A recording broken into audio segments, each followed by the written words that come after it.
Most characters in Brawl Stars are built around limitations. They have one main attack, one super, one general playstyle.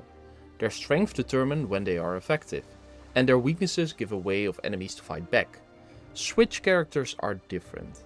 Instead of committing to one playstyle, they can regularly switch between two complete forms depending on their situation.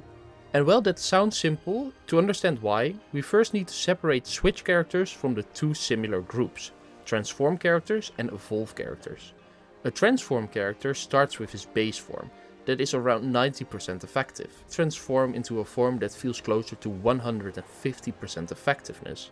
A character like Star Nova, and yes I know I forgot Star Nova in the last video, sorry about that, and Moe, are designed around their temporary power spike.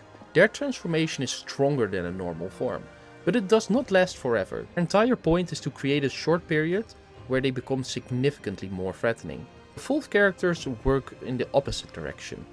They might begin the match at like 75% effectiveness, then they grow to 100% and eventually they get to 125%. They start weaker than an average brawler, but once they evolve, they never return to their weaker form. Their reward is permanent progression. Switch characters do neither of these things. They do not temporarily become stronger and they do not temporarily evolve. Instead, they effectively have two different characters inside of one. And this creates a completely different balancing problem. A switch character cannot have one normal form and one additional weak form. Both forms need to be worth using. In theory, that means that both forms need to offer close to 100% effectiveness, because neither form is supposed to be the objectively stronger version. But if one character has access to two completely different forms, each with the power of a normal brawler, you essentially create a character that has access to 200% of their normal power budget. They cannot use all of their power simultaneously, of course, but they can choose which side they need. That flexibility is the real strength of a switch character. A regular brawler can be placed in a bad situation. A switch brawler can potentially respond to the situation by becoming something else.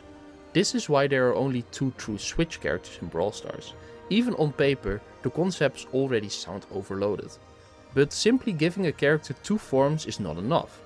If one of the forms is more reliable than the other, players will stay in that form for most of the match. At that point, the second form stops being a meaningful choice and becomes an ability that technically is available but rarely used. Brawl Stars try to prevent this by rewarding the act of switching itself. When these characters change forms, they receive additional effects. This creates an incentive to move between the different forms in their kit. That makes switch characters powerful, but it also makes it much more difficult to play. An evolved character usually keeps the same basic playstyle. As they grow stronger, a transform character changes playstyle, but the transformation is a temporary power spike. You constantly need to decide which form is better right now. You're not just learning two different kits, you're learning the relationship between them. The first example of this is Jayong. On paper, Jayong sounds incredibly powerful. Imagine that every time Poco uses his super, his main attack could also give his teammate a speed boost. Now the enemy has two different problems. Either they cannot kill the tank because they keep healing them up, or when you switch modes, increases the movement speed of the tank and help them reach the target. One form prevents your teammates from dying and the other helps your team reaching someone who is trying to escape. This is an incredibly strong combination because healing and movement speed solve two different problems. One keeps your team in the fight and the other helps your team force the fight. Jayong is one of the only characters capable of giving their teammates movement speed consistently. Max can increase her team movement speed, but Jayong can provide that effect much more regularly. At the same time, he can switch back and offer strong healing whenever his team needs sustain instead. So why is he not more popular? Part of the answer is because having access to two viable effects does not automatically means that neither one is easy to use. Jayong's main attack only travels across in a straight line. That means that you need to predict where the enemies are moving, but your teammate also needs to stand along the same line that you have created. You do not just have the same plan for your ally, you almost literally need to be on the same line. It makes his support less immediate than it intentionally appears. Healing and movement speed are both really powerful, but only when they reach the correct teammate on the correct moment. His super is what keeps the switching mechanic attractive.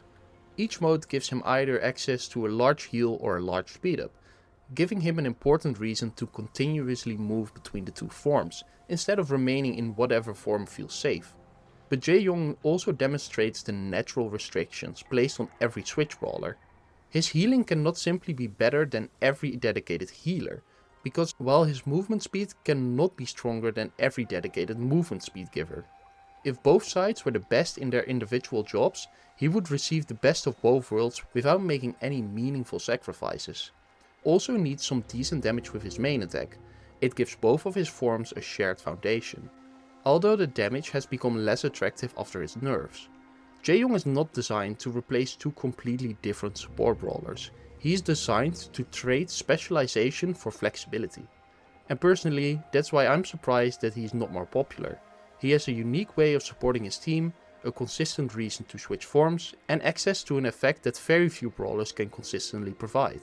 But if Jayong shows a more controlled version of a Switch character, Kaze shows an extreme concept. Kaze is the first Ultra Legendary, so the developers clearly want her to be special, and they succeeded in that. Her switch is so powerful that you might expect the entire mechanic to require a super. Instead, it's connected to her gadget. Because Kaze has two different forms, she also has access to two different supers, 4 star powers and 4 gadgets. And that is just an enormous amount of interactions that a player needs to understand. She's not overloaded because one individual ability does everything. She's overloaded because there are so many different things that she can potentially do. That makes her extremely powerful, but it also makes her a balancing nightmare. The developers appears to compromise for this through difficulty. Kaze's main attack is difficult to use, and getting the maximum value from all of her tools requires the player to understand both forms and know exactly what each feature does. Access to more options only creates a real power when the player can use these options correctly. Unlike Jayong, Kaze can change her playstyle when she switches. Both forms still have a little bit of utility, but her greatest strength is her movement and her damage. It gives her two different ways of approaching the situation without completely changing her entire identity. The last part is incredibly important. In both forms, Kaze is still an assassin, and in both forms Jayong is still a support. Their methods change, but their fundamental roles stay consistent. Imagine if a Switch character could become a long-range shonen brawler like Tick in one form and instantly turn into a frontline like Frank. That character would not just have two different attacks, they would have answers to completely different matchups, ranges, maps and team compositions. You would also need to change the character's base stat for those forms to work, which you could do of course, but I don't think the developers always want to do. Kaze and Jayong avoid the most extreme version of this problem by keeping a shared identity between their two forms. Jayong switches between two types of support and Kaze switches between two versions of a mobile assassin.